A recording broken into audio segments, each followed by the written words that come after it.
Hold on to your butts. Da-da-da. You were saying? Welcome to the latest episode of Civil War Breakfast Podcast. As always, I am joined by my co-host Darren, and I am Mary. And today we have a very special guest joining us, and I will let Darren introduce him.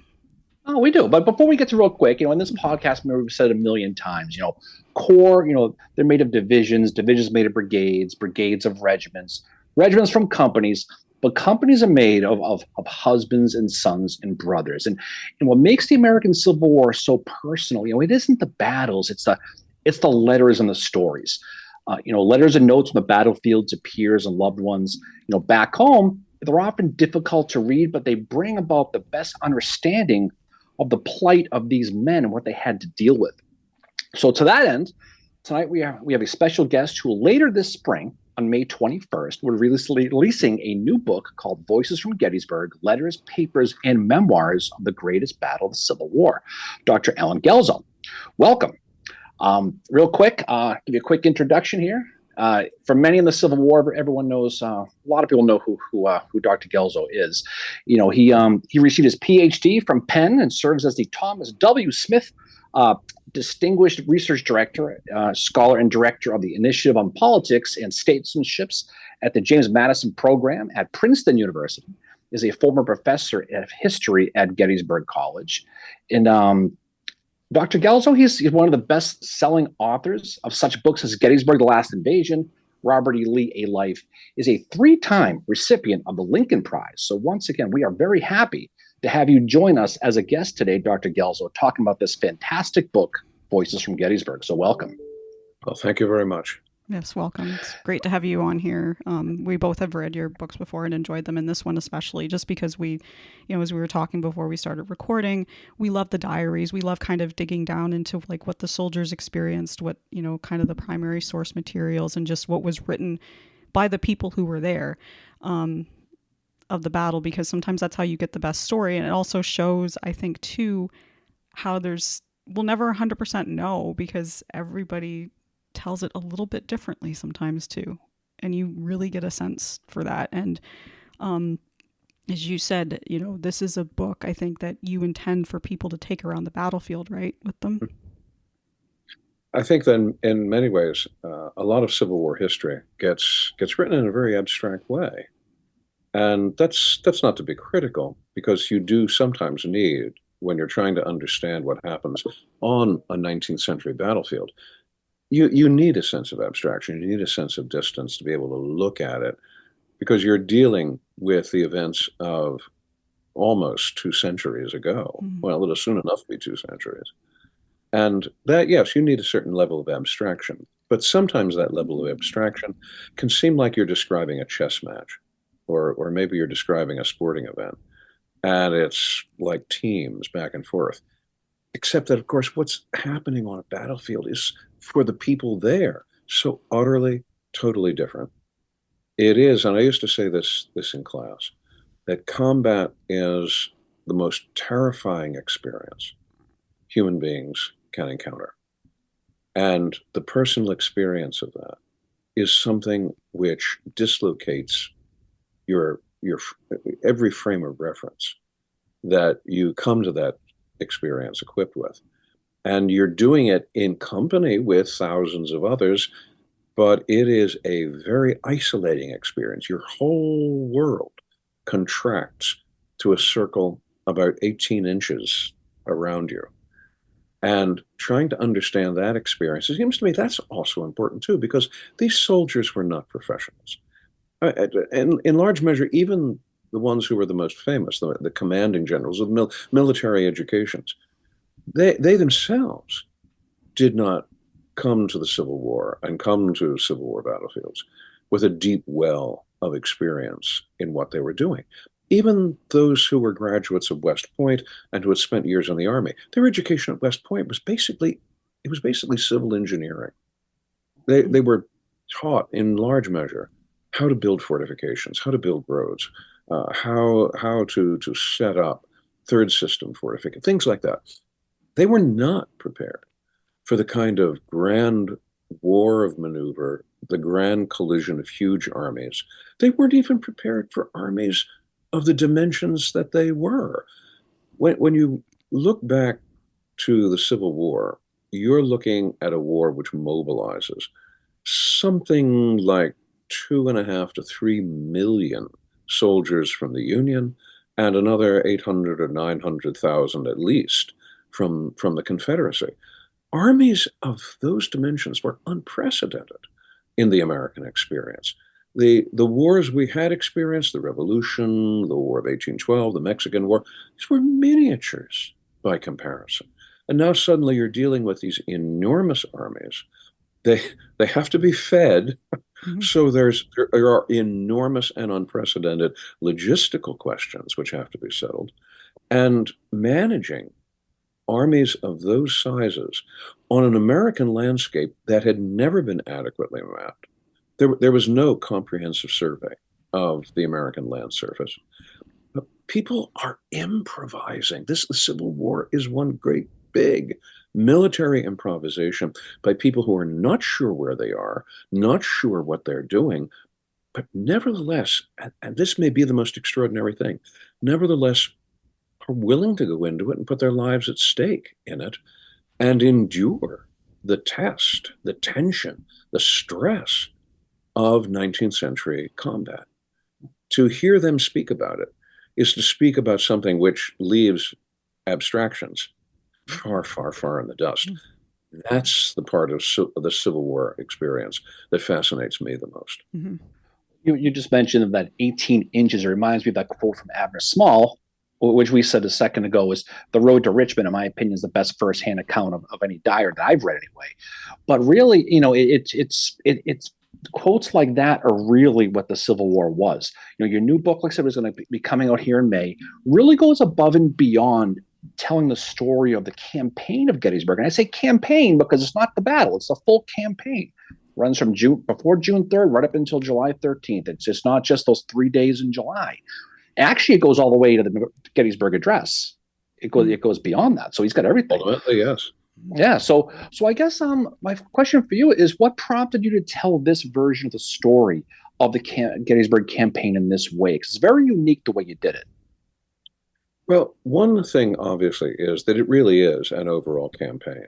This is the fruition of Robert E. Lee's greatest ambition in the war. Because very early on, after he took command of the Army of Northern Virginia around Richmond during the Peninsula Campaign in 1862, Lee had already come to the conclusion that the Confederacy could not fight a war just standing on the defensive. There were many people in the Confederacy who insisted that was what could be done, that the Confederacy occupied so much territory that any attempt by the federal government to invade and occupy it, well, it was going to be like Napoleon invading Russia. The sheer size of the South would swallow them up. That, Lee recognized, was a severe underestimation. And he could see that because, curiously enough, although Lee will speak of himself as a Virginian, he actually lived a very large chunk of his life in the North. In fact, he lives most of his life someplace other than Virginia, surprisingly. But he spends a surprisingly large chunk of his professional career in the United States Army in the North. He understood the resources of the North significantly greater degree than many of his Southern contemporaries. And he understood the South does not have the wherewithal to win a long, extended 15-round heavyweight bout. If the South is going to win its independence, it's going to have to score a quick knockout, a surprise knockout in the early rounds right away. That means carry the war onto Northern soil and maybe win a military victory, maybe win a battle. But even more important than winning a battle, persuade people in the North that they're losing, that their government is mismanaging things. Prey on Northern war weariness and Northern political division and let that lead to a recognition of Confederate independence. And Lee understood the only way that was going to happen was if he took the offensive and moved himself across the Potomac into Northern Territory, into Pennsylvania, because Pennsylvania is very much the key. This is what he tried to do in the fall of 1862 when he went into Maryland. And that did not turn out as well as he might have expected. But after regrouping in Virginia, after fending off federal offensives at Fredericksburg and at Chancellorsville, he's right back in that groove. He wants to go back across the Potomac. Mm-hmm. This time he actually lunges up into Pennsylvania. And there he hopes to prey on Northern civilian disgust with how the war has been going. And what is remarkable when you step back from it and look upon this campaign as a whole, it's not just what happens in the battle. Lee was gambling on what would happen in the overall campaign. And he had good reason for thinking this, because in the fall of 1862, after Lincoln issues the Emancipation Proclamation, New York and New Jersey move into the Democratic column. They elect Democratic governors, Horatio Seymour in New York and Joel Parker in New Jersey. And Seymour is not a Lincoln admirer, and Parker is even more vehement in his condemnation. Now, what's going to happen in 1863? It's going to be two more gubernatorial elections, Pennsylvania and Ohio. If Pennsylvania and Ohio do the same thing, if they elect Democratic governors who are in opposition to the Lincoln administration, that means you've got the big central chunk of the North. New York, New Jersey, Pennsylvania, Ohio. You've got that central chunk now moving into position and with enough heft to say, look, we're just not going to go along with this anymore. We're going to fold our arms. We're not sending more volunteers to the Army. We're not sending more supplies. Mr. Lincoln, you need to go to the negotiating table with the Confederacy. Lee is gambling for that, and that's not an illogical gamble. It could easily have happened. Mm-hmm. So the remarkable thing is not just the battle. That's remarkable on its own terms. What's remarkable is the overall concept of the campaign that Lee has in view. And what Lee is hoping to do is to have the campaign itself be the factor that breaks the Northern will to carry on the war. Yeah, and in the book, you really do a good job explaining that situation, like you just said, heading into the Gettysburg campaign from the perspective, of both Robert E. Lee and ultimately George Meade, and how their respective armies kind of viewed their leaders. So one letter that jumps out in my mind is a letter of a Confederate soldier named John S. Robson. And what he does, he contrasts his generals versus the Union. I'm just going to read his quote. He says, speaking of the Union, their commanding generals on battle days kept at their headquarters, while their Southern generals were up among their men, directing and leading their movements and encouraging them at critical points. And he goes on, I'm sure if the Northern soldiers had been thus led so, they could have the same confidence in their generals as their Southern men. So it's interesting because it tells the story kind of initially of that soldier's mindset, going into this. A guy named Tyler Butts, he fought with the 11th Corps. He seems to agree with this. And again, this is in your book. It says, he writes of his Union generals, I have seen no generalship shown on the battlefield as of yet. The selection of staff officers is very bad with most generals. And I realize this is just two guys' opinions on contrasting sides. But since we're heading into the Gettysburg campaign with this, do you think that was a common sense on both sides heading into this, into the spring of 63? You hear this so often. Yeah. And it's not just in the papers that you're talking about. It's all across the boards.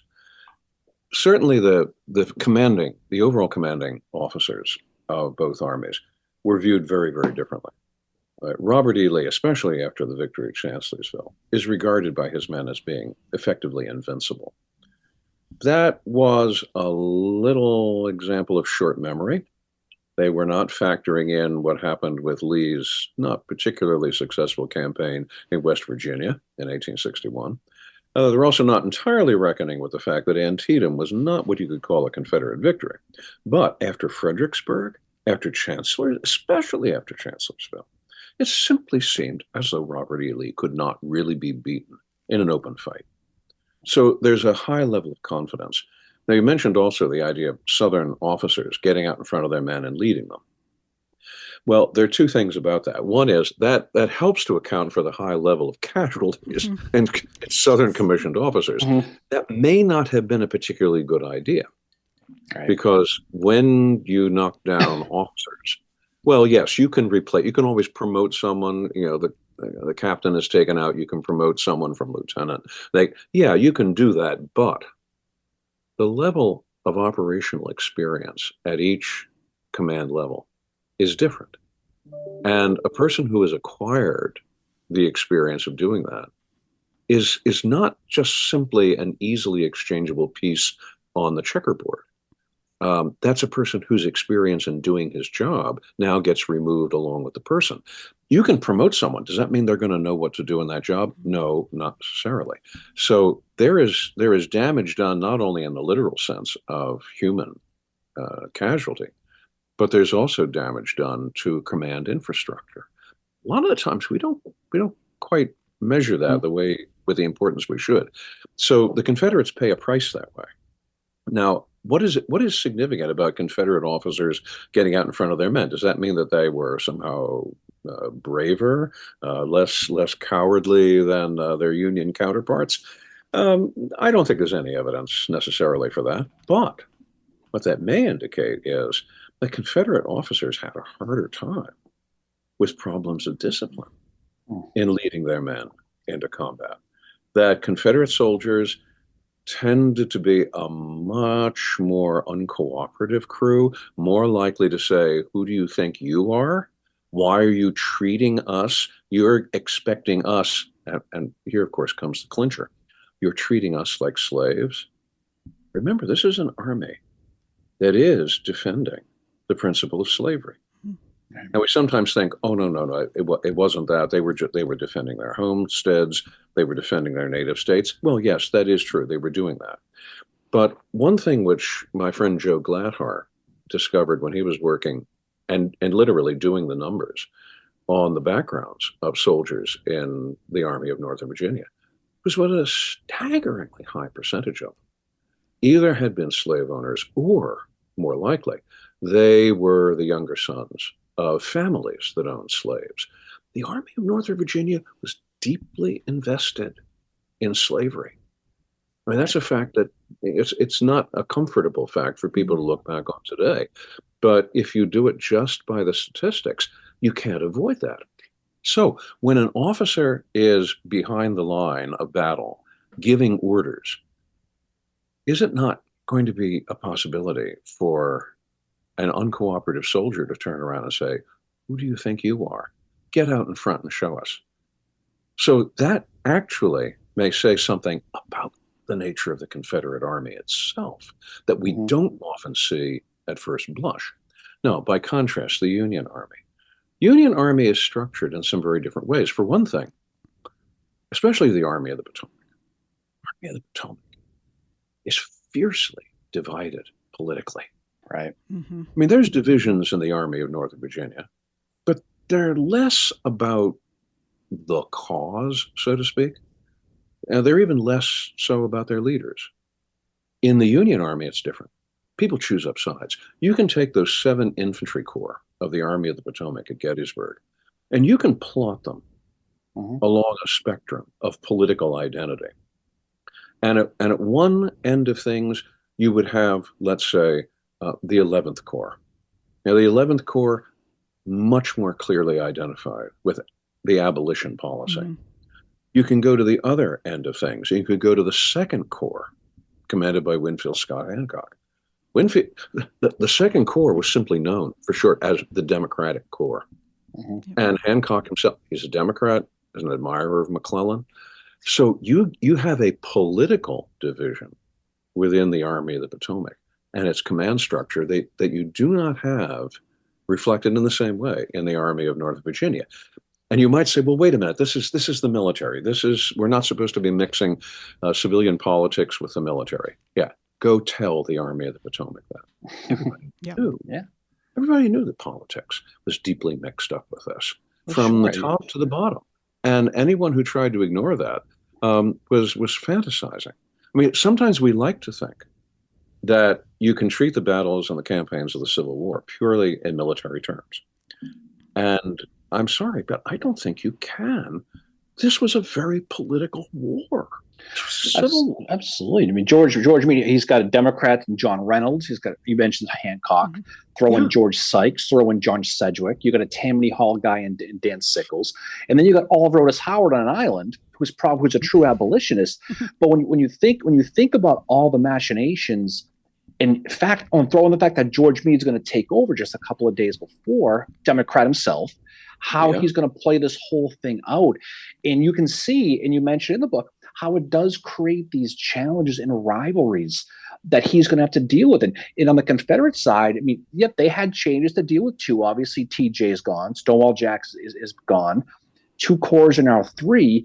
So, despite the fact, the obvious loss of Stonewall Jackson, his experience, you wonder how that's going to change Lee's plan as he's going to try to convince Jefferson Davis, to your point, invade Pennsylvania, and instead of reinforcing Joseph E. Johnson and Pemberton out in Vicksburg.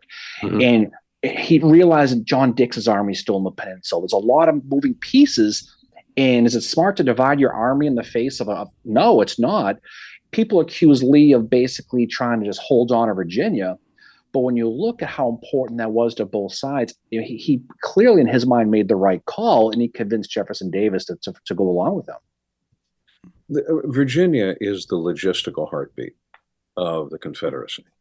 Now, the Confederacy, during its brief life, tries to create some alternative logistical centers deeper south. And it does this with the complex that it builds around Selma, Alabama. So there's a perception on the part of the Confederate leadership. Having so much of the logistical resources of the Confederacy at its very border is not a good idea. Mm-hmm. They're vulnerable. So there is an attempt during the war to move things to locations further in the South. But trying to do that while the war is on, trying to do all that at the same time, that's not entirely practical. So Lee understands that he is going to have to protect Virginia, and especially he's going to have to protect Richmond, because if there's a logistical center within the logistics of Virginia, it's definitely Richmond. That's another reason why he wants to carry the war north, because you can only, as he understands things, you can only keep on defensive warfare for so long. He understood the real threat George McClellan had been in the Peninsula Campaign in 1862. You clamp a siege around Richmond, and it's only a matter of time. Because siege warfare in the 19th century always tended to favor the besiegers. And the example that everybody had on their mind in 1862 and 1863 was just a decade before, and that is the Allied siege of Sevastopol.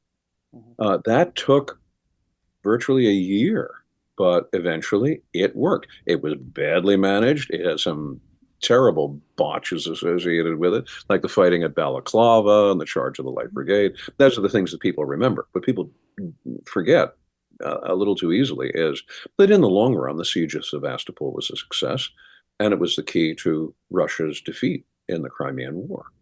The same thing is true here. Lee understands, given the nature of 19th century warfare, clamp a siege around Richmond, and it's only a matter of time.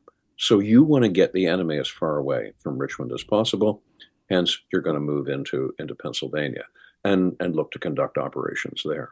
Let me add one other thing. You mentioned about staff and the critique one soldier makes about the amateurs on Union staffs. Actually, everybody was an amateur in this war. No one had ever really conducted war well. There were perhaps a few examples of some people who had some experience in European conflict, people like Phil Kearny. But Phil Kearny, of course, is dead by the time we get to Gettysburg.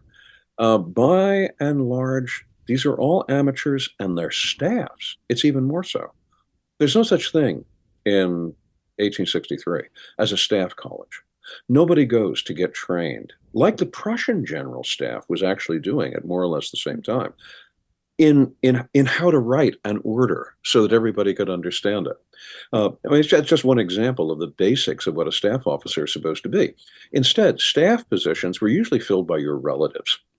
If you're a general, you got a nephew, get him a commission and appoint him to your staff. He might be the dimmest bulb in the chandelier, but look, you're going to put him on the staff.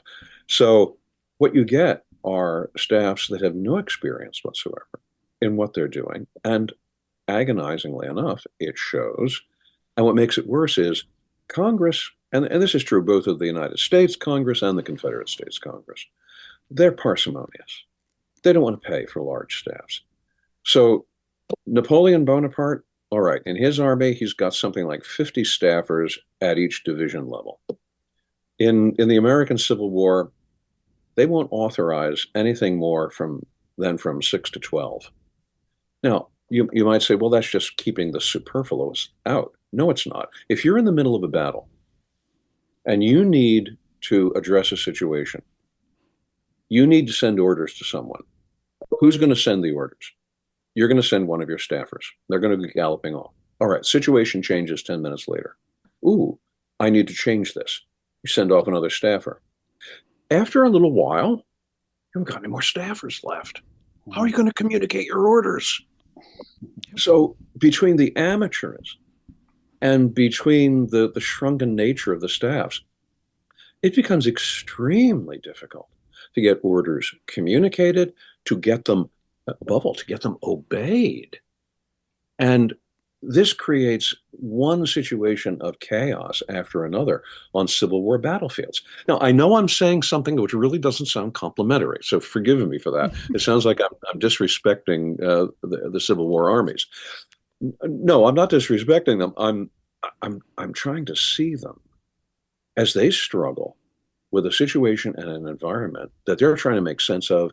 They're learning their jobs on the job. Yeah, exactly. There's no job to learn that is more difficult to learn on the job than that of a combat officer, and especially a general officer. That's not a job you want to learn by hard experience, because the hard experience is often very costly. Oh, exactly. And I think, you want to show a strong face, I mean, especially speaking to George Meade. But, you look at some of his letters that you mentioned. He has his letter that he wrote to his son, John Sargent Meade, in March of 1862. And you wonder what's going through his head politically, where he says, I think the people of the North will be prepared to yield the independency of the South on the ground that it does not want to resist them. And then he'll say to his wife, Marguerite, later on, Margaret in 1863, this is around the draft riot time, he says, I am nothing of a copperhead. I am for a vigorous prosecution of the war, but unless more troops volunteer or are drafted, then I say make terms of some kind of other with the South. And this is kind of the third rail with me that people don't really study. But I mean, it just kind of goes to show the questions that these guys had in their heads while in real time, while they're trying to do this. I have probably given myself more grief than I ever expected as I've tried to explain George Meade to people, because there are some very good people whom I like a great deal, and they're great lovers of Gettysburg and the stories of Gettysburg. But their assumption is that because the Army of the Potomac won the battle and won it defeating Robert E. Lee and the Army of Northern Virginia, therefore George Meade is the greatest general in American history. And I had someone actually say that to me at one point. And I hate to disagree, but I have to look at Meade as he presents himself, as he understood himself, and his contemporaries understood him. And you have to begin by understanding that, first of all, George Meade is not an admirer of Lincoln or sympathetic to the Lincoln administration. He is a Philadelphia Democrat, like McClellan. He is a McClellanite. He admires McClellan. He believes that McClellan was unjustly cashiered. And he's by temperament a cautious commander. How could anyone not be? Because of course you're going to be cautious. The armies themselves are very difficult to manage. And it's even harder for Meade because he's shoved into command of the Army of the Potomac only 3 days before the battle starts. He's got no chance to construct his own staff.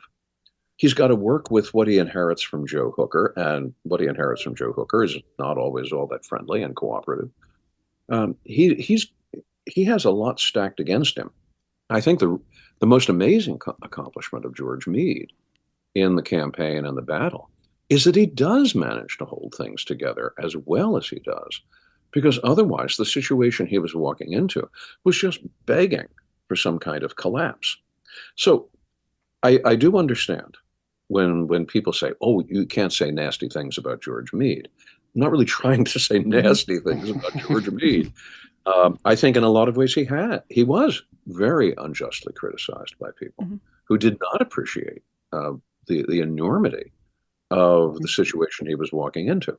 Yet at the same time, I also have to recognize that George Meade, like everyone else in the upper command echelons of the Army of the Potomac, has his own political loyalties and his own political motivations. He's very dicey about the kind of leadership that's being offered by the Lincoln administration, both by Lincoln and by Stanton. He's very untrustworthy of them because he thinks they're amateurs and they don't know what they're doing. And he wants to be very careful, because if he succeeds in what he's doing, this is a real lose-lose situation. If he succeeds in his position as commander of the Army of the Potomac, he's liable not to get any credit for it. And he won't get credit for it because, look, after all, he's a Democrat and a McClellanite. Do you think that Stanton and Lincoln are going to go out of their way to reward him? He knows that. On the other hand, if he botches it, even to the smallest degree, his career is finished. His professional life as a soldier is over, and he knows that. So even though people will exhort him and encourage him and prod him, he's going to say, yeah, well, what am I going to get out of it? He's very conscious of that. And it tends to make him pull punches when we can look back on it from our very safe and very distant perch and say, oh, he should have done this. Oh, he should have done that. Yeah, there are moments when I wish he had, especially at Williamsport, when I wish he had been more aggressive. And who knows, he might have ended the war at Williamsport if he had acted more dramatically. But remember all the other things that are going on in the man's mind. Right. So I want to cut George Meade some measure of slack.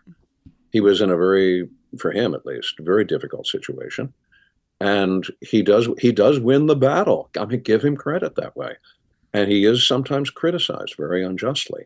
Yet at the same time, I'm also cognizant of the fact that he's not pushing things forward with, let's say, the doggedness of Ulysses Simpson Graham. Mm-hmm. Yeah, we'll talk more when we get to the retreat here a little about Williamsport. And you can tell he had a short fuse as far as his perception, because he gave his resignation after winning the greatest battle in the East. I mean, if someone told him on July 3rd that within 2 weeks he'd be writing a resignation letter, I mean, it just goes to show that it was the front of his mind. But we'll talk more about how the guys lead up to this. And I found one of the more fascinating parts of this book was all the stories and notes you had about the Confederates as they advanced through Maryland into Pennsylvania. Oh, yeah. And you wrote this. There's a guy named Lewis Leon. He's a soldier from North Carolina, and he wrote of the citizens of Greencastle, PA, which is just over the border by Hagerstown, if you know the area. The people seemed downhearted and showed their hatred to us by their glum and their silence. I'm willing to swear that no prayers will be offered in this town for us poor and ragged rebels. So, Maryland is basically, he doesn't have the southern support they thought, but they get into Pennsylvania and they realize right off the bat they're going to be in for a different group. But the thing that stands out with this book is that there's definitely a dark and really understudied aspect of the Confederates marching into Pennsylvania. And this is despite Lee's General Order number 72 that he issues on June 21st, forbidding foraging by troops. That was commonly ignored, but especially when it came to rounding up over 500 free blacks and herding them back to Virginia to be sold back in slavery. And you have a lot of quotes from a guy named Philip Schraff in this book. And he was a professor of church history at the German Reformed Church Seminary in Mercersburg. And he describes it, and it's very vivid. He writes, "The glee which the rebels chased down any contrabands, in that sight alone was sufficient to settle the slavery question for every humane mind." So I guess, let's talk about this issue, because for whatever reason, this is not a very Gettysburg 101 conversation people have. It's very much ignored. They forget about Albert Jenkins and the guerrillas that he had, Colonel Milton Ferguson, that all these people that were doing a lot of these things as they came into Pennsylvania, feeling that they were defending everything bad that happened in Virginia. But I guess let's talk about this aspect of the campaign and maybe why it's not as reported as maybe it should be. Well, part of it is there's the battle. People want to get to the battle in a hurry. So accounts of Gettysburg tend to regard everything that transpires between June 3rd, which is really when the campaign begins. Lee begins his movement northwards, and July 1st as warm-up, as ancillary to the real story. And I'm thinking, well, that's not how the people on the ground experienced it. Yep. And especially when you remember how after the war, the foot soldiers, so to speak, of the lost cause wanted to insist how differently the Union and the Confederacy waged war.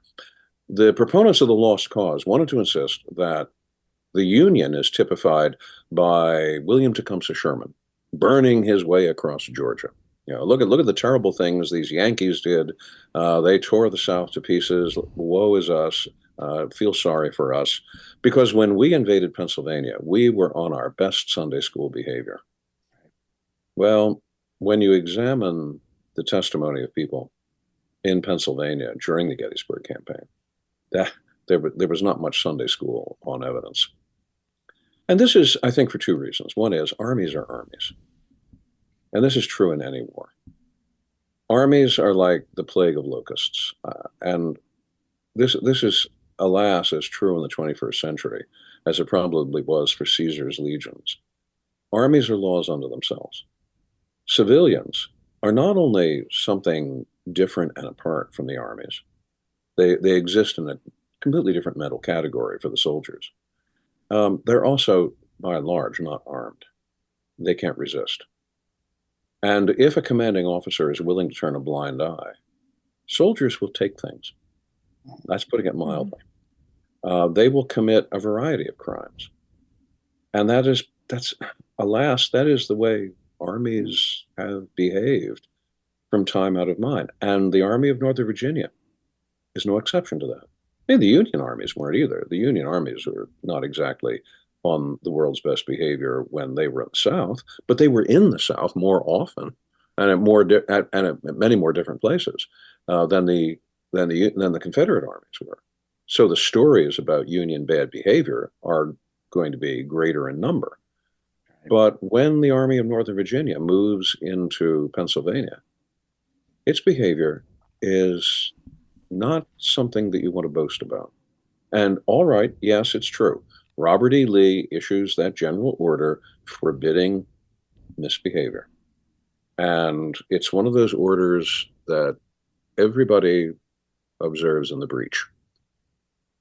One of those things where people say, yes, well, General Lee would say that, but we're down here on the company level and we want dinner. So there's a farmer and he's got a chicken coop and that's where dinner's coming from. And we'll be happy to give him some receipts. Yeah, right. So long as you get that chicken dinner, that's the main object. So there's that. That's the way armies have always behaved. And in some sense, we shouldn't be surprised. We shouldn't, in fact, even be surprised about the business of slave catching, because it wasn't the first time this kind of thing had happened either.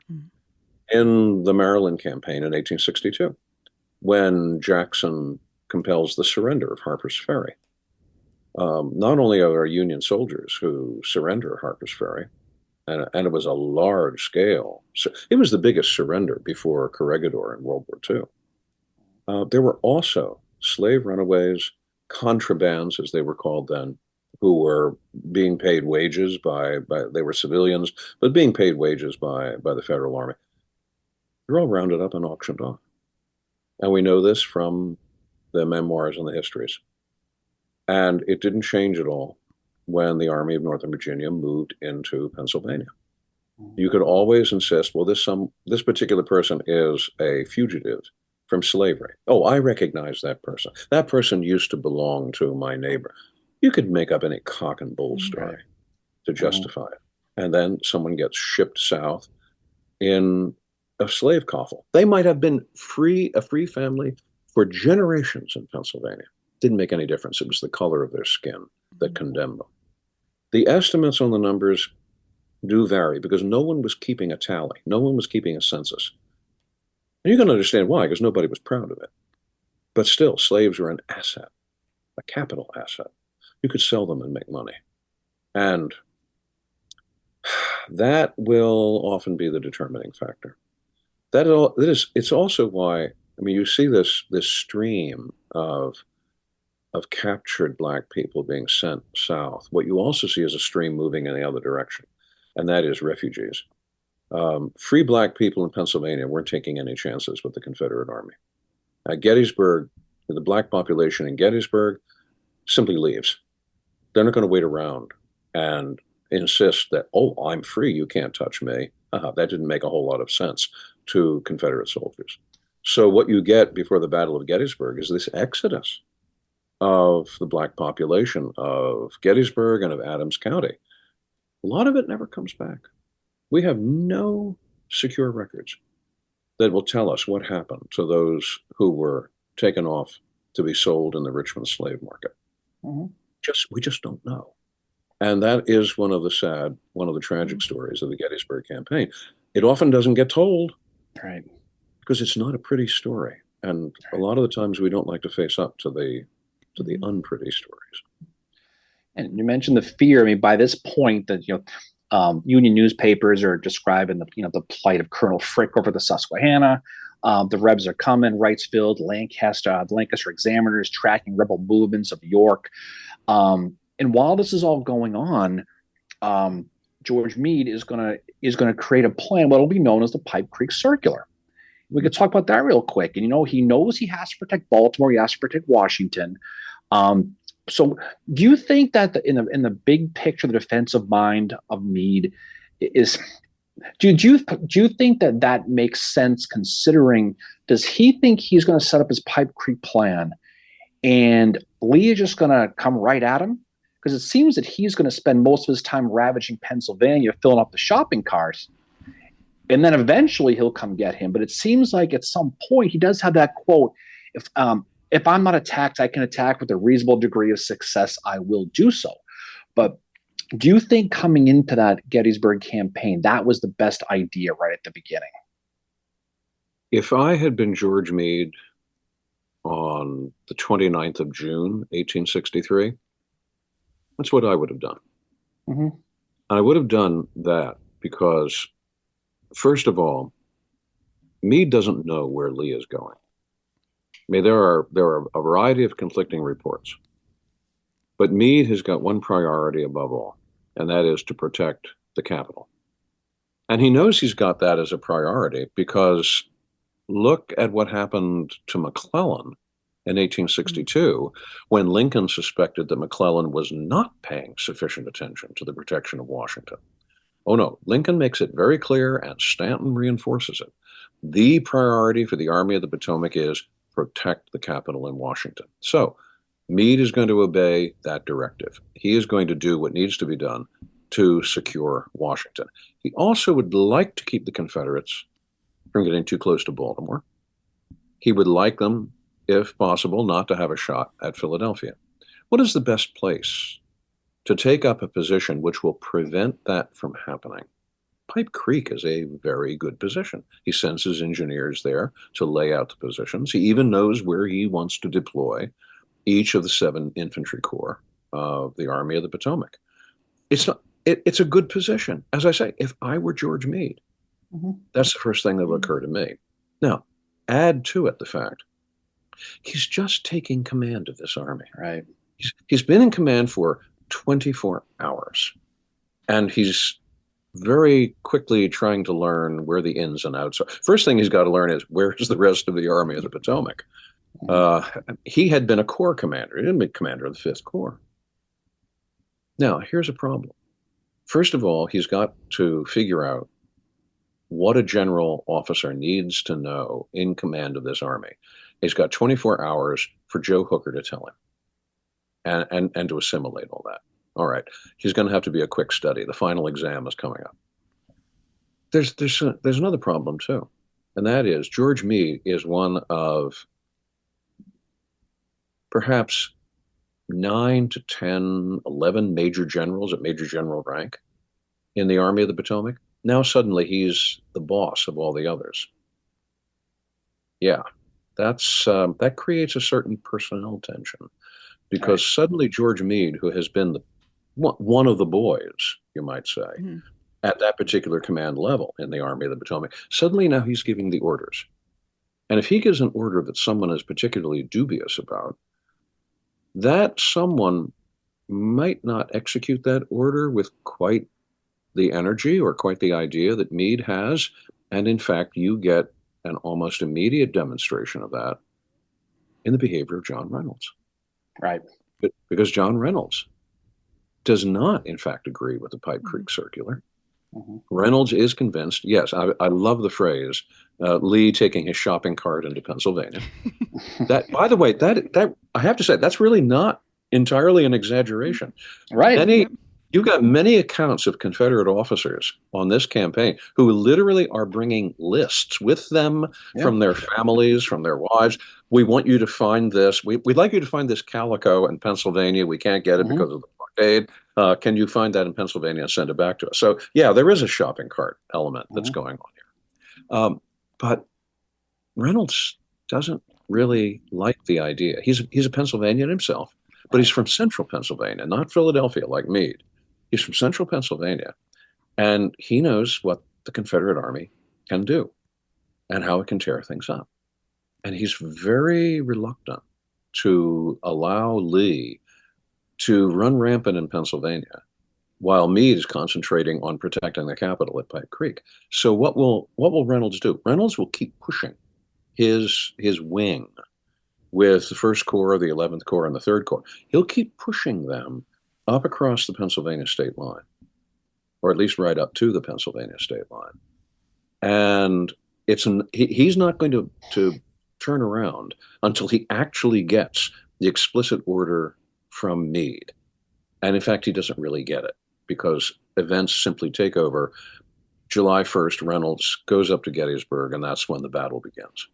I've always said that I would love to be a fly on the wall for that meeting at Moritz Tavern the night before, to know what was actually like. And I mean, clearly Howard knew, and so did Reynolds, and I don't think Howard really ever spoke about it. No, Otis Howard, to his eternal credit as a human being, was very reluctant after the war, even during the war, to get himself involved in nasty personnel matters.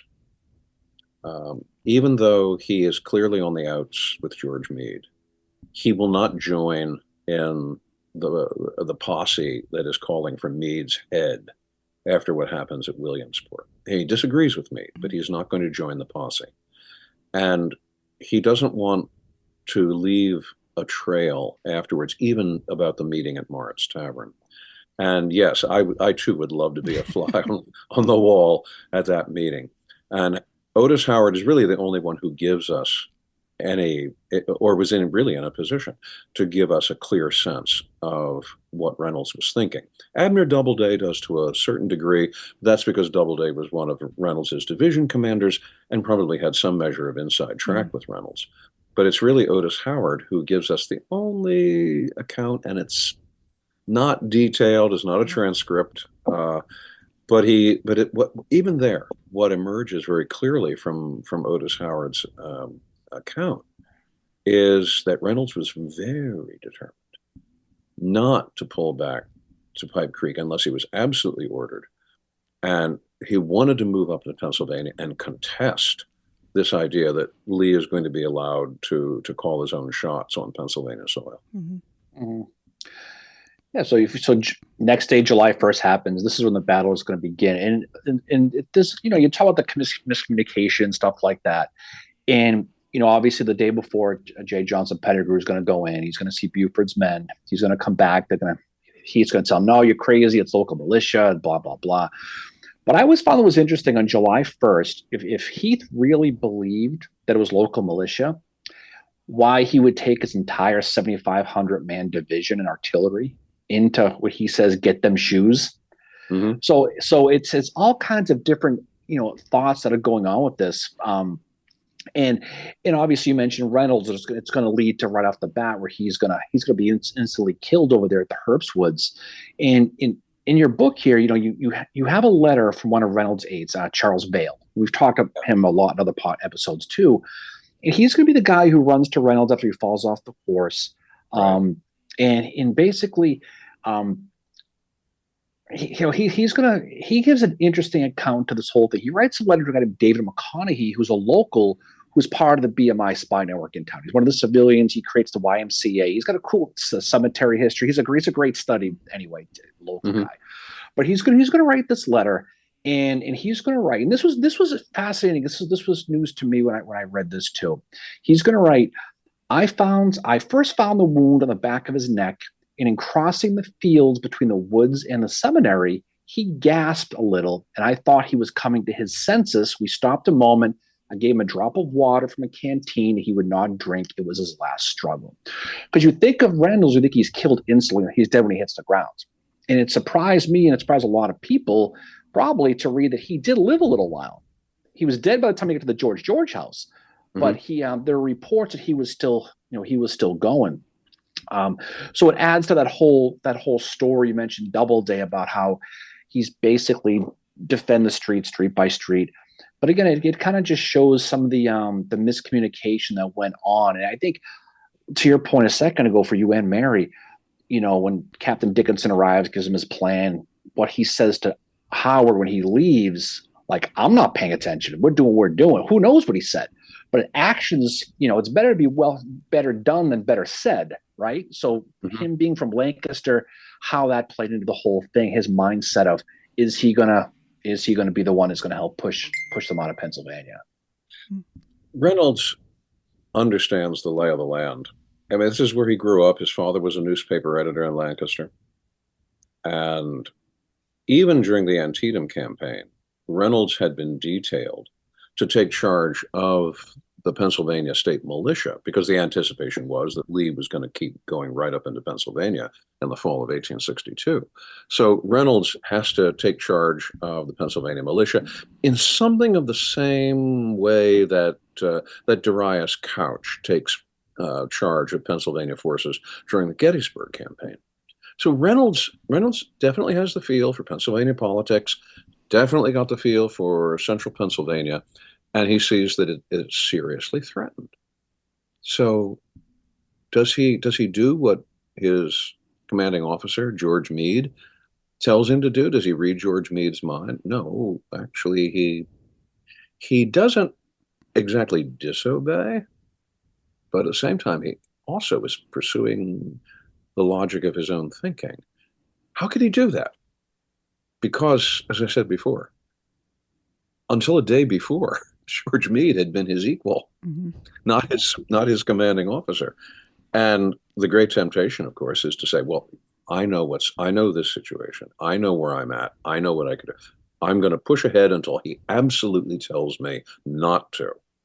And of course, the not to never got to John Reynolds in time. So he is concerned this way about what he sees. Funny thing is, in that respect, Reynolds actually sees the same thing that Lee sees, and that is the danger that is involved, the consequences that are involved of letting the Army of Northern Virginia turn loose in Pennsylvania. So Reynolds is going to do as much as he can to check that. Now, do the Confederates play into Reynolds' hand? In an odd way, yes. Lee, we sometimes talk about the Battle of Gettysburg as an accident. People sometimes use the term a meeting engagement, which is it's the use of modern military terminology to describe 19th century events. I'm always uncomfortable with that, because that assumes that there's a continuity between 19th century military thinking and 21st century military thinking, and there is no such continuity. So I think that's artificial. And I understand why people do it. They want to take a professional view of things. But you can also take a professional view that is anachronistic. So I try to stay away from that. What is Reynolds thinking? What is Lee thinking? Lee had constantly told people that when he moved into Pennsylvania, if there was going to be a battle, he expected it would take place around Gettysburg. I mean, we often think that Gettysburg is just this accidental location. No, Lee fully expected that there would be a battle somewhere around Gettysburg. And not just Lee, there were even that Lancaster Examiner article that you mentioned. It predicted there was going to be a battle right around Gettysburg. And why? Because get the location. Gettysburg is a major crossroads town. It's the first major town you're going to come with as you encounter as you come up from Maryland. It's on the direct road to Harrisburg to the north. It's on the direct road eastward to Philadelphia. And if you are using South Mountain as your screen, which is what Lee is doing, then the first break you get in South Mountain that will allow you to turn eastward will be at Cashtown. And Cashtown's only 8 miles from Gettysburg. You come through the Cashtown Gap, the next significant settlement that you're going to encounter is Gettysburg. So Lee understands if there's going to be a major battle in this campaign, it's probably going to be around Gettysburg. His idea, get there first, seize the ground, and then the Army of the Potomac, which will have been trying to play catch up all through this invasion, will come panting and divided and confused. They'll come smack up against the Confederate Army at Gettysburg, and they will immolate themselves the same way they did at Fredericksburg. That is what Lee is counting on. Lee was only wrong by 24 hours. And the reason he's wrong by 24 hours is Reynolds, because Reynolds gets Buford's cavalry up there first. And when Powell Hill and Johnston Pettigrew make their first foray toward Gettysburg, it's the surprise of their lives. We're encountering federal troops where we didn't expect we were. Those federal troops are supposed to be another day's march for the South. So then the question becomes, all right, what federal troops are they? Are they state militia? Well, if they're state militia, hey, that's no problem. Are they cavalry? Well, maybe they're just cavalry. Here's the problem about cavalry. Cavalry screens. This is the great function of light cavalry in the Civil War, is to act as a screen. And you can't get behind that screen without those cavalrymen taking some shots at you. All right, that means you don't know what's on the other side of that screen. Maybe there are 3 infantry corps behind that cavalry screen. Maybe there's nobody. You don't know. You're going to have to prod that screen. And that is what Pettigrew finds himself, that is what Powell Hill finds himself having to do on the morning of July 1st. They just don't know what's on the other side of that screen. And the reason they don't know, Jeb Stuart and 3 brigades of Lee's cavalry have gone off on their own expedition. And they're out of touch with Lee's army. Now, sometimes this is defined in terms of, well, Lee lost his eyes when Stuart rides out of contact. And this is because Stuart is supposedly providing intelligence to Lee. I wish that was the case. Stuart, light cavalry does not provide intelligence. They're not spies. They're not scouts. So the purpose of cavalry is not to provide intelligence. The purpose of light cavalry is to prevent intelligence from being gleaned of your own side. So the major role that cavalry has in the Civil War, which is almost exclusively light cavalry, is to provide screening. Well, Lee didn't have any screening. He couldn't screen his own forces, and he has no way to make screen fight screen at Gettysburg and maybe find out what's on the other side of the federal screen. No way to do that. Stuart has ridden himself out of the campaign. So what does he have to do? He's going to have to use his infantry. And Powell Hill is going to be responsible for that corps moving up there. It's going to be Pettigrew. How do they do that? How do you encounter cavalry? Well, you deploy. Infantry deploys. Regiment by regiment, brigade by brigade. It takes time. Oh, does it take time? You got to deploy on either side of the road in a line of battle. You got to do that because you don't know what's on the other side of that cavalry screen. You can't take that chance. So you deploy, and then you move forward. And you know what those cavalrymen do? They take a few pot shots at you, get up on their horses, cock a snook, and gallop off to the next bluff or the next ridge line. And they keep doing the same thing over and over again. It is absolutely maddening. But Confederate infantry has no choice on the morning of July 1st. They've got to keep stopping, deploying into line, burning up the morning. And by 10 o'clock, they've made it all the way fairly close to the outskirts of Gettysburg. But it's been very frustrating. And they're not really sure that there's anything. They could have gotten to Seminary Ridge and discovered that Buford's cavalry was totally unsupported, that they were just galloping around in Pennsylvania for the fun of it. And that wouldn't have been a pleasant discovery. Turned out to be would have been a lot more pleasant than the one they actually made. But the plan would have been for Hill's Corps to move through or around the town of Gettysburg to the east side of Gettysburg. Dick Ewell is coming down from the north. He would have come to the outskirts of Gettysburg on its north side. Longstreet would have come up with his corps onto the west side of Gettysburg. Now, they're not, of course, going to make one great big encampment because there wasn't enough forage to support that. But they would have been within easy supporting distance, and as soon as Union infantry showed up, all right, then they established their lines of battle, and they're rested, they're ready, and the Union Army isn't. The Union Army immolates itself on their defensive position. That would have been the ideal dream of a Battle of Gettysburg for Robert E. Lee. As I say, he was off by 24 hours. In fact, coming up behind Buford's cavalry, John Reynolds and the First Corps of the Army of the Potomac. Yeah, we don't go to too much of the actual battle. People know that, but I think we could do hours on just Sickles versus Meade alone at the Trossel Barn. But talking about how it all plays itself out, and you mentioned before some of the political machinations, I guess. The Council of War on July 2nd late. Meade's going to prevent them with those three questions. Do we stay in position? Do we leave? If we stay, do we attack or do we defend? And three, how long? And it's fascinating how the people kind of work, how that kind of blew up in his face a little bit till later on. And I know, there was a letter from John Sedgwick he wrote to Seth Williams, basically having to defend Meade, that he wasn't advocating, let's get out of here. It's interesting to see how some of the units become a little more cohesive heading into the third. I've always thought the second day was a decisive day at Gettysburg.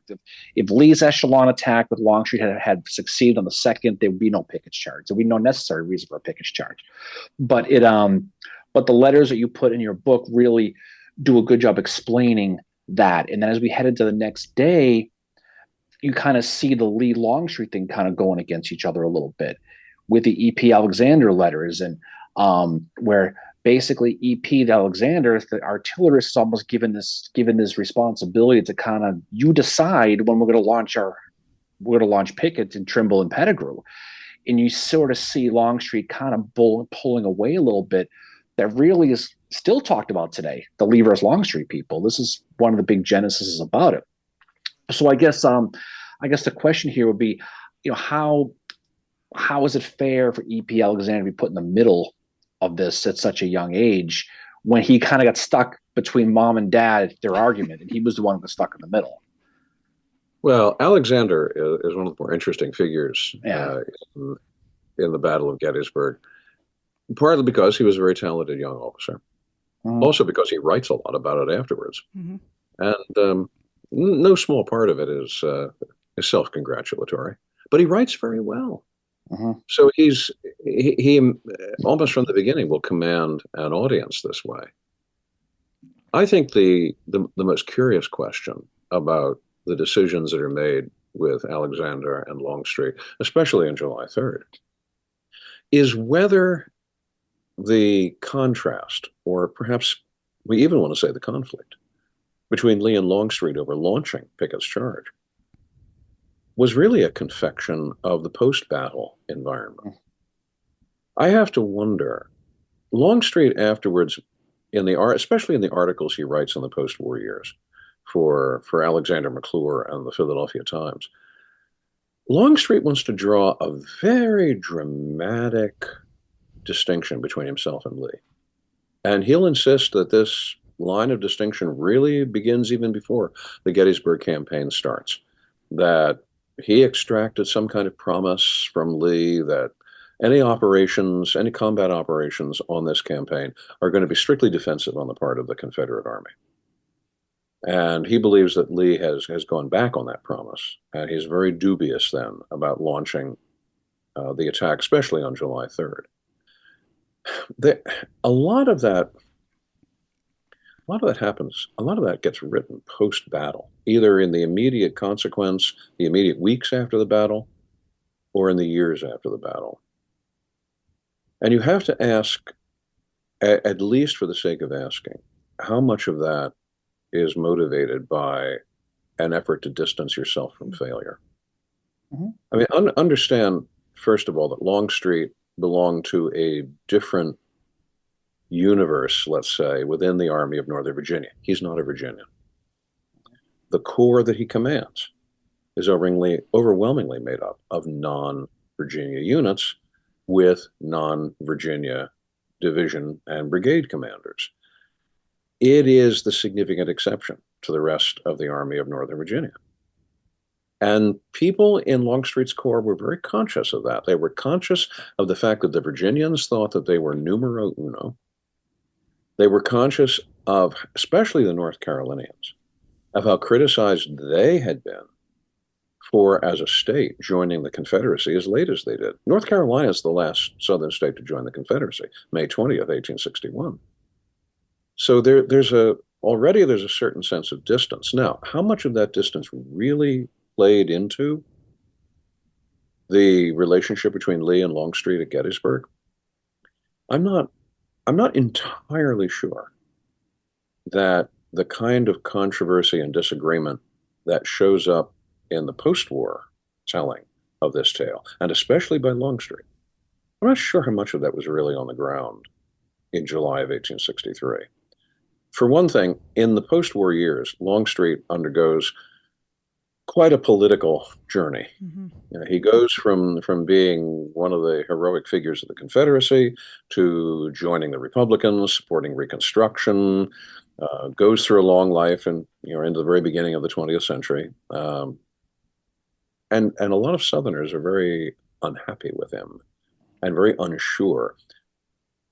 But I have to say, too, that a lot of Northerners were, too. There was some question as to whether the decisions that Longstreet is making during Reconstruction, are they generated by principle or are they generated by wanting to be on the winning side?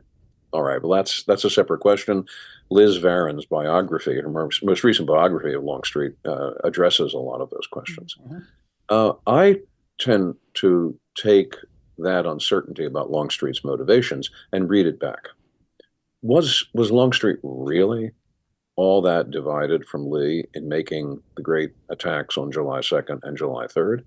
I'm not entirely sure about that. I think that may be an effort on Longstreet's part after the battle to get some space between himself and defeat. This is, well, mm-hmm. Maybe it's not the most laudable motivation. It is an understandable mm-hmm. human motivation, though.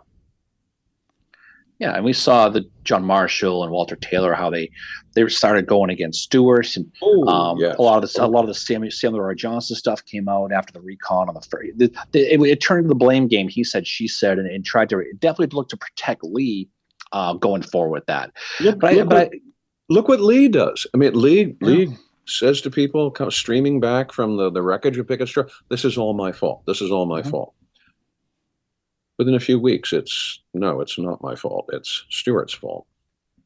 Sometimes he's even willing to say it maybe was the fault of the soldiers themselves. I mean, he does that in a very indirect way when he says, "I was asking of them more than they could really give." Mm. Well, is he blaming himself or is he blaming them? Yeah. That is not entirely clear. Well, as they often say, victory has many fathers, but defeat is an orphan. Mm-hmm. There are many people who are trying to distance themselves from the outcome of the Gettysburg campaign, which really was catastrophic for the Confederacy. It was. And the last part of your book really talks about the end of the battle, the retreat, which I think was one of Lee's better moments personally, how he got the whole army out of there and all those supplies. Yes, People talk about Chancellorsville as his greatest. No, I think his retreat from Gettysburg is his greatest moment. I mean, it kept the army alive for another year because of that shopping cart we talked about, but also getting emboldened to get the supplies back in the rain. And we're going to talk about the Union aspect of it all, but I've always thought that might be his greatest moment if you look at it. Well, I think there's a very good argument that could be made that way, because there is nothing in military science that approaches the level of difficulty of executing a retreat. And it's not entirely a retreat at leisure either. There are federal forces which are harassing Lee's retreating forces. There's federal cavalry which actually gets to Williamsport before Lee does, and does a good deal of damage to the infrastructure, the Army's infrastructure for retreating across the Potomac. It is not an easy thing to pull off. The rains come down. People always talk about the rains during the retreat. Actually, it was a very rainy summer for almost all of the Gettysburg campaign. The funny thing is that, well, maybe not funny in the jesting sense, but let's say the odd thing is that the 3 days of Gettysburg are one of the rare moments of fair weather, of clement weather during the entire Gettysburg campaign. Well, Lee is able to bring this terribly damaged. I mean, a third of his army has been put out of commission. And now he's got to move everything back to the Potomac. He's got to get across the Potomac because the pontoons have already been destroyed by federal cavalry. And then he's got the threat of the Army of the Potomac breathing down his neck. The very fact that he is able to execute this as well as he does is something of a tribute to the skill of Robert E. Lee. Doing a retreat, that taxes the talents of a general commander, probably more than any other single part of what command life is about. Especially the psychological part of such a bad loss. Whether he thought his men were, invincible or whatever, like you read a lot of the stuff, but still getting across that, he is going to finally get across on the 13th of July. And Williamsport is a great place to visit. You can still see sort of what's going on with that. But this is going to lead to kind of the thing we hinted at earlier with the Lincoln letter and the trouble Meade ran into in Washington. Now, our friend Kent Masterson Brown, he wrote a great book on the retreat from Gettysburg, and he talks about all the Kilpatrick attacks and Imboden and all the things we talked about. But Lee does get over, and he does. And you read some of Meade's reports, he's going to attack on the 14th, but he was gone, and whatever the date that was. But eventually it's going to get back to Washington, and that buzz of this huge victory that they had is going to go really south really, really quickly. Lincoln writes that letter. He doesn't send it, but he famously says he was within your grasp. You just had to close an end to the war. Your golden opportunity is gone, and I am immeasurably distressed because of it. So again, it just goes to show that short leash that Meade probably had. And there's a million reasons you can come up with why Meade didn't attack. You can go on and on and on about that. But at the end of the day, he didn't. And the war is going to go on. Now Lee's got another year's worth of supplies, courtesy of the Commonwealth of Pennsylvania. So you can see his frustration. But do you think Lincoln was fair in his assessment of that letter, or is he ignorant to some of the issues Meade probably ran into, not knowing if Lee was setting up a defense on the mountains and he was going to go right back into the buzzsaw?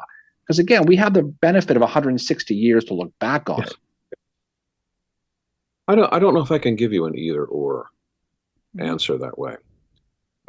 Kent is, I think, without question, one of the best defenders of Meade's reputation. And Kent does, I have to say, singe me at a couple of points, for which I told him, I forgive you entirely. Kent's my brother of another mother. That's kind of. Oh, Kent's a great guy. He's a friend of our podcast. He is, absolutely. And we're just going to differ on the subject of George Meade at many points. But I look at the situation that Meade was in, and again, I'm trying to understand this from Meade's perspective. He has defeated Robert E. Lee. He finally, someone has defeated Robert E. Lee, and it gets to be him. If you just won the Kentucky Derby, would you run your horse around the block? Probably not. Probably not. In a sense that is Meade's dilemma. Does he want to jeopardize a victory that he has won, a badly needed victory for the Union? So he is going to pursue Lee, but is he going to pursue him as vigorously as we might desire him to? Certainly as vigorously as Lincoln wanted him to pursue Lee. No, he's going to be very cautious because he knows that even Robert E. Lee, damaged, still one dangerous character to take on. Meade will not underestimate Lee. And in that respect, all right, Meade is not without the boundaries of reason. So he gets down to Williamsport and he calls another council of war. Mm-hmm.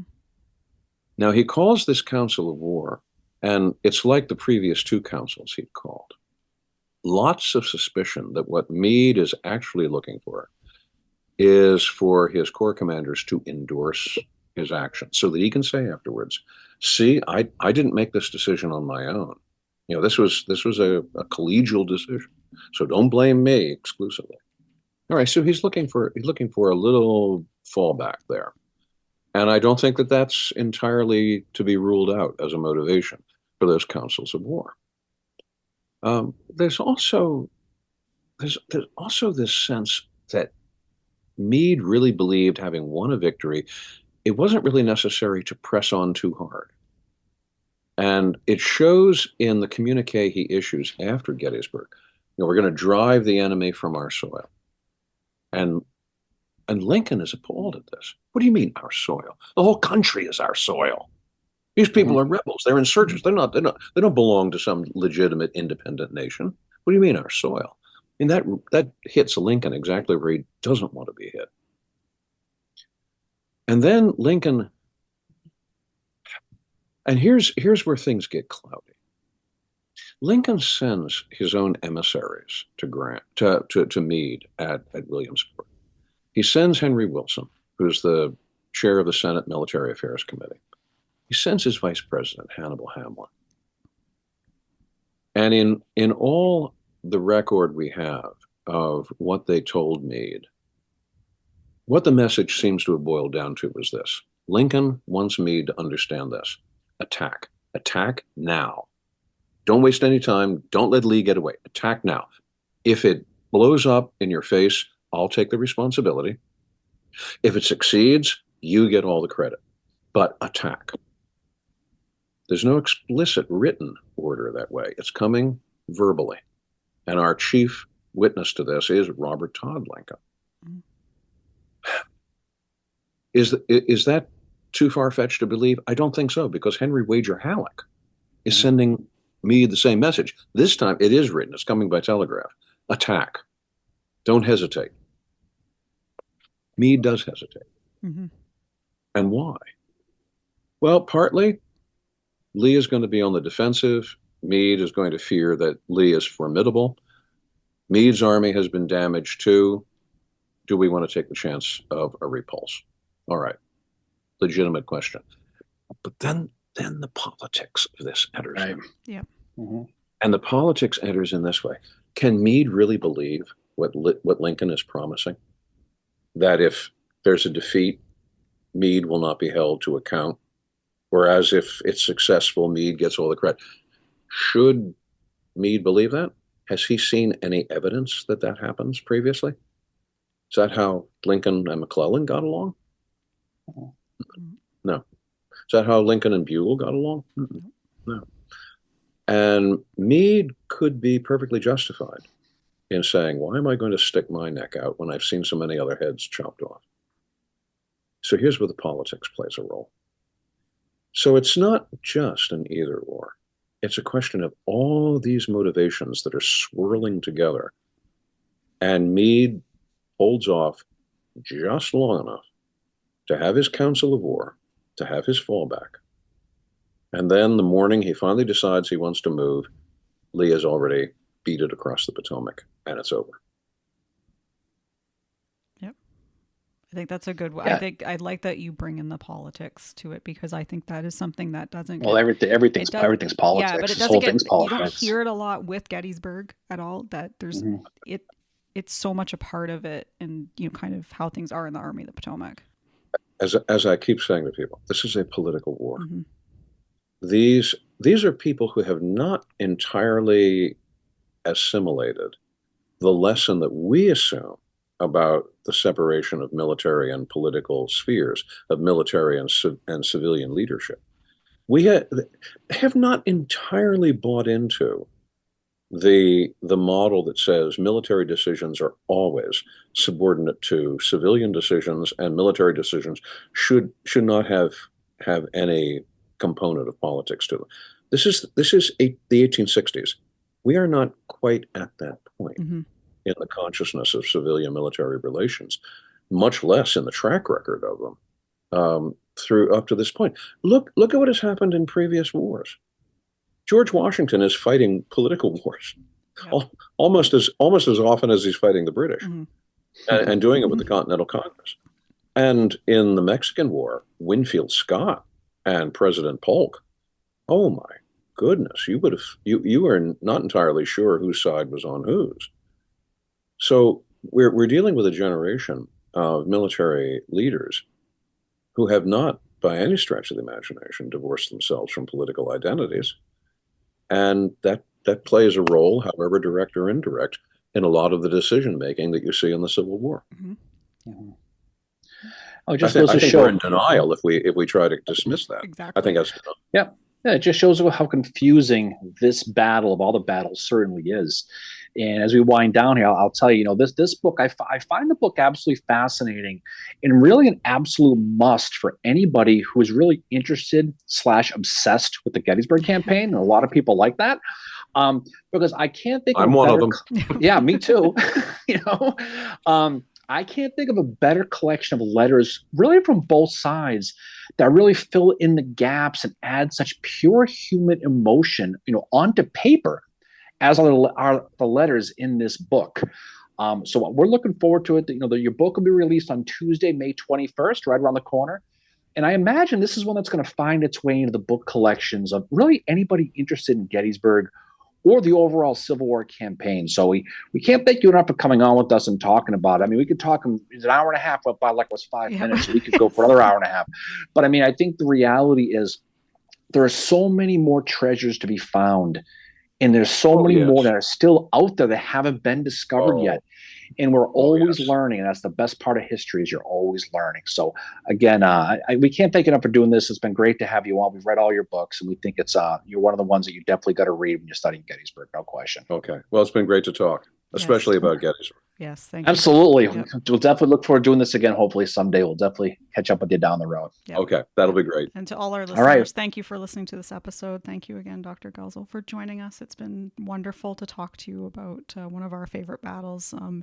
And we're happy there's another book coming out about it too, which is just so much more, the voices that were there, which is awesome. Yeah. Okay, great. Buy the book, everybody. Buy the book. Again, thank you, everybody, for listening. We will talk to you all soon. Mary will talk about our next episodes down the road. Well, it'll be coming up. So again, have a great weekend, everybody. Again, Dr. Guelzo, we can't thank you enough for joining us. We look forward to talking about your book, and I think you're going to get a lot of people enjoying it. So enjoy the rest of your day, everybody. We will talk to you all on the other side, as we like to say.